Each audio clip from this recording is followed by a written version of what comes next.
नमस्कार. आवाज माझा वृत्तवाहिनीत आपल्या सगळ्यांचं स्वागत. वेळेच्या काही ठळक घडामोडींकडे. मेट्रो लाईन 10ला गती. 15 डिसेंबरपासून निविदा प्रक्रिया सुरू. आनंदनगरमध्ये बेकायदेशीर परमिट रूम लॉजिंग विरोधात रहिवासी संतप्त. आणि वारसा हक्क नोकरीत मोठा दिलासा. प्रलंबित 350 प्रकरणं मार्गी. गायमुख ते शिवाजी चौक या दरम्यानच्या मेट्रो लाईन 10 प्रकल्प वेगानं पुढे जात असून 15 डिसेंबरपर्यंत निविदा प्रक्रिया सुरू होईल असा विश्वास परिवहन मंत्री प्रताप सरनाईक यांनी व्यक्त केला आहे.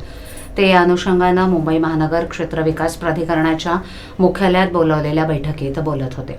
यावेळेला महानगर अतिरिक्त आयुक्त अश्विन कुमार मुदगल, ठाणे महापालिकेचे आयुक्त सौरभ राव, मीरा भाईंदर महानगरपालिका आयुक्त राधा विनोद शर्मा आणि संबंधित अधिकारी उपस्थित होते. पूर्णपणे उंचावरील असलेल्या 9.718 किलोमीटर लांबीच्या या मार्गासाठी अंदाजे 8,000 कोटी रुपयांचा खर्च होणार आहे. या मार्गावर गायमुख, रेतीबंदर, चेनागाव, वर्सोवागाव, काशीमीरा आणि मीरागाव अशी एकूण 5 स्थानकं प्रस्तावित आहेत. लाईनचा रंग हिरवा ठेवण्यात आला असून 2031 पर्यंत 4.66 लाख प्रवासी दररोज या मार्गावरून प्रवास करतील असा अंदाज व्यक्त करण्यात आला. या लाईनसाठी डेपो मोगरपाडा इथे प्रस्तावित आहे. तसंच गायमुख स्टेशनवर लाईन 4A आणि मीरागाव इथे लाईन 9शी इंटरचेंज सुविधा उपलब्ध राहणार आहे. त्यामुळे प्रवास अधिक सुलभ होणार आहे. प्रकल्पासाठी सिस्टरा DBJV यांची जनरल कन्सल्टंट म्हणून नियुक्ती करण्यात आली आहे.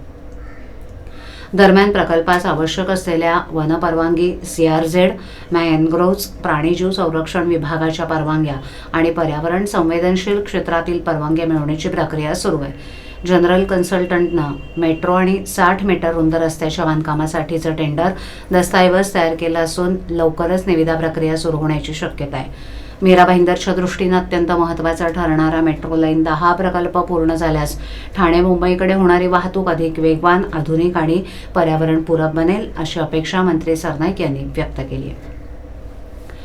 घोडबंदर येथील आनंदनगर भागात एका गृहसंकुलालगत असलेल्या भूखंडावर बेकायदेशीरपणे परमिट रूम लॉजिंग उभारण्याचा घाट असून तेथील रहिवाशांनी आमदार संजय केळकर यांच्याकडे धाव घेतली आहे. या प्रकरणी केळकर यांनी परिमंडळ उपायुक्तांना तात्काळ कारवाई करण्याचे निर्देश दिले. कारवाईला दिरंगाई केल्यास रहिवाशांसह भाजपा रस्त्यावर उतरून मोठं आंदोलन करेल असा इशाराही त्यांनी दिला. खोपट येथील भाजपाच्या कार्यालयात आयोजित जनसेवकाचा जनसंवाद या कार्यक्रमात आनंदनगर परिसरातील विजयवाटिका गृहसंकुलातील रहिवाशांनी आमदार केळकर यांची भेट घेऊन निवेदन दिले. एका बाजूला निवासी संकुल, मंदिर आणि प्रजापिता ब्रह्मकुमारी संस्थेचं सभागृह असताना तेथील मोकळ्या भूखंडावर बेकायदेशीरपणे परमिट रूम लॉजिंगसाठी बांधकाम सुरू केले. त्यामुळे भविष्यात परिसरात असुरक्षित वातावरण निर्माण होईल. रहिवाशांना इथे राहणंही कठीण होईल. या बांधकामांवर तात्काळ कारवाई करून नागरिकांना दिलासा द्यावा अशी मागणी या निवेदनात करण्यात आली आहे. केळकर यांनी या प्रकरणाची गंभीर दखल घेत ठाणे महापालिकेच्या संबंधित परिमंडळ उपायुक्तांशी चर्चा केली आणि तातडीनं कारवाई करण्याची सूचना केली. कारवाई करण्यात दिरंगाई झाल्यास रहिवाशांसह भाजपा देखील रस्त्यावर उतरून आंदोलन करेल असा इशाराही त्यांनी दिला. याबाबत बोलताना आमदार केळकर म्हणाले की एकीकडे न्यायालयानं आदेश दिल्यानंतर अनधिकृत इमारतींच्या सोयीसुविधा खंडित केल्या जात असल्या तरी दुसरीकडे अनधिकृत बांधकामं जोरात सुरू आहेत. नागरिक लाखो रुपये देऊन घरं विकत घेत आहेत. त्यांनी बाजूला लॉजिंग परमिट रूम पाहिजे का असा संतप्त सवालही केळकर यांनी उपस्थित केला. त्या ठिकाणी दादागिरीच्या जोरावर त्या ठिकाणी अनधिकृत बांधकाम जे आहे ते उभारलं जाते. ज्या ठिकाणी लॉजिंग करण्याचा त्यांचा घाट घातलेला आहे, त्या ठिकाणी परमिट रूम बांधण्याचा घाट घातलेला आहे. एका बाजूला मंदिर आहे, एका बाजूला प्रजापिता ब्रह्मकुमारीचं संस्थेचं कार्यालय आहे, मोठा हॉल आहे आणि या ठिकाणी हे रेसिडेंट्स आहेत. हे लाखो करोडो रुपये खर्च करून येतात आणि त्यांनी हे रोज उठून बघायचं का? आणि त्याच्यामुळे महापालिकेने याच्यावर त्वरित कारवाई केली पाहिजे आणि यासंबंधी मी संबंधित तिथल्या उपायुक्तांना सांगितलेलं आहे. आणि जर नाही झाली तर तिथली रेसिडेंट्स नाईलाज असतं ते देखील रस्त्यावर उतरतील. पण अशा प्रकारचं गैर बांधकाम जे आहे ते होऊ देणार नाही.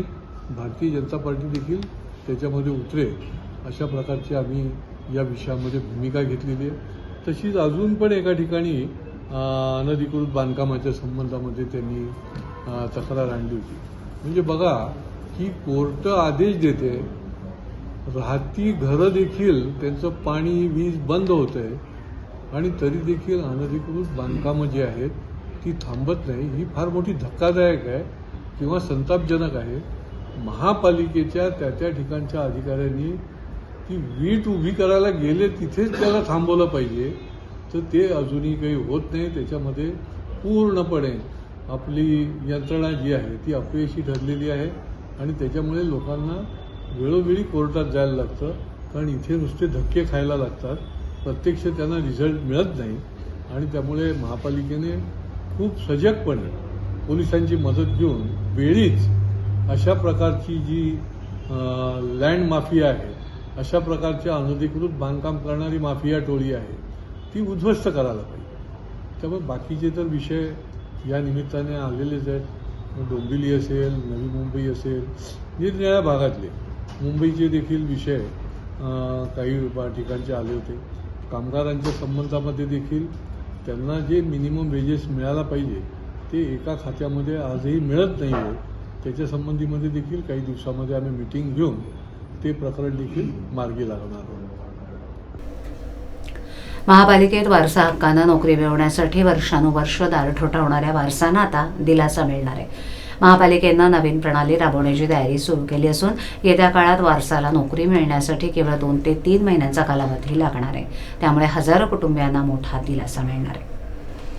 महापालिकेतून दरवर्षी सुमारे 800 ते 900 कर्मचारी सेवानिवृत्त होतात. विशेषतः सफाई कामगारांच्या वारसांना कायमस्वरूपी नोकरी मिळवण्यासाठी अनेक वर्ष प्रयत्न करावे लागत होते.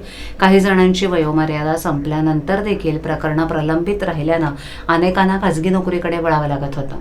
त्यातही अनेक जण ठोक वेतनावर 10-12 वर्ष काम करत असूनही नियमित नोकरीचं स्वप्न पूर्ण होत नव्हतं. महापालिकेनं अखेर या समस्येवर उपाय करत वारसा हक्काची प्रलंबित प्रकरणं निकाली काढण्यास सुरुवात केली आहे.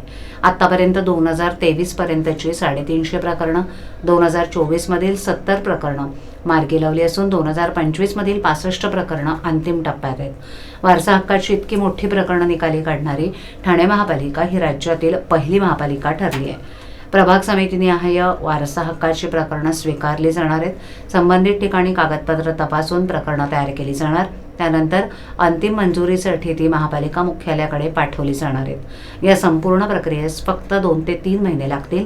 त्यामुळे सेवानिवृत्त होणाऱ्या कर्मचाऱ्यांच्या वारसांना त्याच कालावधीत पालिकेच्या सेवेत सामावून घेता येणार आहे. या निर्णयामुळे वारसांना मिळणाऱ्या नोकरीची वाट आता मोठ्या प्रमाणावर सुकर झाली आहे. विधानसभा निवडणुकीच्या पार्श्वभूमीवर काही महिन्यांपूर्वी मुख्यमंत्री देवेंद्र फडणवीस यांच्या छायाचित्रासोबत देवाभाऊ असा उल्लेख आणि शिवमुद्रा तसंच देवेंद्र फडणवीस छत्रपती शिवाजी महाराजांना पुष्पांजली अर्पण करतानाच्या चित्ररूपी जाहिराती ठाणे शहरातील विविध भागात भिंतींवर रंगवण्यात आल्या होत्या. या जाहिरातबाजीमुळे सुशोभीकरण केलेल्या ठाण्याचं विद्रुपीकरण झाले. यातील कळवा रेल्वे स्टेशन परिसरात रंगवलेल्या चित्राच्या ठिकाणी अज्ञातांनी छत्रपती शिवरायांची प्रतिमा आणि शिवमुद्रेवर रंग फासून झाकले आणि देवाभाऊ मात्र शिल्लक ठेवले. अशा प्रकारे महाराष्ट्राच्या आराध्य दैवताचा घोर अपमान झाल्यानं सर्वत्र संतापाची लाट उसळली आहे. या गंभीर प्रकारची दखल घेत काँग्रेसचे मुख्य प्रवक्ते राहुल पिंगळे यांच्यासह काँग्रेस पदाधिकारी आणि शिवप्रेमींनी मोठ्या संख्येनं कळवा पोलीस ठाण्यात धडक दिली. यावेळेला धार्मिक आणि ऐतिहासिक भावना दुखावणं, समाजात वैमनस्य पसरवणं, कटकारस्थान करणं तसंच बदनामी अशा गंभीर गुन्ह्याप्रकरणी भारतीय न्यायसंहिता कलम 295A, 153, 153A, 500, 501, 298, 120B अन्वये गुन्हा नोंदवण्याची औपचारिक मागणी केली आहे. या संदर्भात काँग्रेसनं उपस्थित केलेले प्रश्न तितकेच गंभीर आहेत. पालिकेच्या माध्यमातून शहर सुशोभीकरण केलेल्या भिंतींवर फडणवीस यांनी स्वप्रसिद्धीसाठी कोट्यावधी रुपये खर्च करून काढलेल्या भित्तिचित्रांवर नेमके कोणी रंगकाम केलंय? या रंगकामासाठी पालिकेनं कोणती परवानगी दिली होती का? परवानगी नव्हती तर पालिकेनं स्वतःहून गुन्हा का नोंदवला नाही? यासारख्या मुद्द्यांची तात्काळ चौकशी करून दोषींवर कठोर कारवाई करण्याची मागणी करण्यात आली आहे. यावेळेला ब्लॉक अध्यक्ष राजू शेट्टी, निलेश पाटील, ॲडव्होकेट जावेद शेख, सेवादल अध्यक्ष रवींद्र कोळी, विजय खेडेकर, दयानंद पवळ इत्यादी मोठ्या संख्येनं काँग्रेसचे पदाधिकारी आणि शिवप्रेमी उपस्थित होते. ठाण्यात या प्रकरणाची मोठी चर्चा असून नागरिकांमध्ये संताप व्यक्त होतोय. देशभरात प्रदूषणाची गंभीर परिस्थिती निर्माण होत असतानाच ठाणे महापालिकेनं प्रदूषणकारी 73 बांधकामांवर कारवाई केली. त्यांना 18,15,000 रुपयांचा दंड आकारण्यात आलाय. मागील 11 महिन्यात ही कारवाई केल्याचं पालिका सूत्रांनी सांगितलंय. ठाण्यात मागील काही वर्षांमध्ये मोठ्या प्रमाणावर बांधकामं वाढली. ठाणे महापालिका क्षेत्रातील घोडबंद रोड, तीन हातनाका, कोलशेत, कळवा भागात या सर्वाधिक गृहनिर्माण प्रकल्पांची उभारणी होते. या बांधकामस्थळी शहरातील प्रदूषणामध्ये अधिक वाढ होते. ठाणे महापालिकेच्या शहर विकास विभाग आणि प्रदूषण नियंत्रण विभागाकडून 1 जानेवारी ते 30 नोव्हेंबर या कालावधीत एकूण 377 बांधकाम प्रकल्पांची स्थळ पाहणी करण्यात आली. त्यापैकी तब्बल 73 ठिकाणी बांधकाम व्यावसायिकांनी पर्यावरणीय नियमांकडे दुर्लक्ष केल्याचं आढळून आलंय. त्यामुळे नियमांचा भंग करणाऱ्या बांधकामांवर 18,15,000 रुपयांची दंडात्मक कारवाई करण्यात आली आहे. महापरिनिर्वाण दिनानिमित्त भारतरत्न डॉक्टर बाबासाहेब आंबेडकर यांना आदरांजली वाहण्यासाठी चैत्यभूमीवर येणाऱ्या लाखो नागरिकांच्या सोयीसाठी अतिरिक्त लोकल ट्रेन्स धावणार आहेत. मध्य रेल्वेमार्फत शुक्रवारी आणि शनिवारी मध्यरात्री परळ ते कल्याण आणि कुर्ला ते वाशी पनवेल मार्गावर 12 विशेष ट्रेन चालवण्यात येणार आहेत. या गाड्यांना सर्व रेल्वे स्थानकांवर थांबा असणार आहे. मेन लाईनसह हार्बर मार्गावर विशेष गाड्या धावतील असं मध्य रेल्वे प्रशासनानं जाहीर केलंय. मध्य रेल्वेच्या मेन लाईनवर कुर्ला परळ विशेष गाडी कुर्ला इथून मध्यरात्री 12:45 सुटेल आणि परळ इथे 1:05 पोहोचेल. कल्याण परळ ही विशेष गाडी कल्याण इथून मध्यरात्री 1 वाजता सुटेल आणि परळ इथे 2:20 पोहोचेल. ठाणे परळ ही विशेष गाडी ठाण्यातून मध्यरात्री 2:10 सुटेल आणि परळ इथे 2:55 पोहोचेल. त्याचप्रमाणे डाऊन मार्गावरही परळ ते कुर्ला ठाणे कल्याण दरम्यान अतिरिक्त ट्रेन्स धावणार आहेत. परळ ठाणे विशेष गाडी परळ इथून मध्यरात्री 1:15 वाजता सुटेल आणि ठाण्यात 1:55 पोहोचेल. 2:30 वाजता परळ कल्याण विशेष गाडी परळ इथून सुटेल आणि कल्याण इथे पहाटे 3:50 पोहोचेल. परळ कुर्ला विशेष गाडी परळ इथून पहाटे 3:05 सुटेल तर कुर्ला इथे 3:20 पोहोचेल. या अतिरिक्त गाड्यांमुळे मध्य रेल्वे मार्गावरून चैत्यभूमीवर येणाऱ्या प्रवाशांना मोठा दिलासा मिळणार आहे.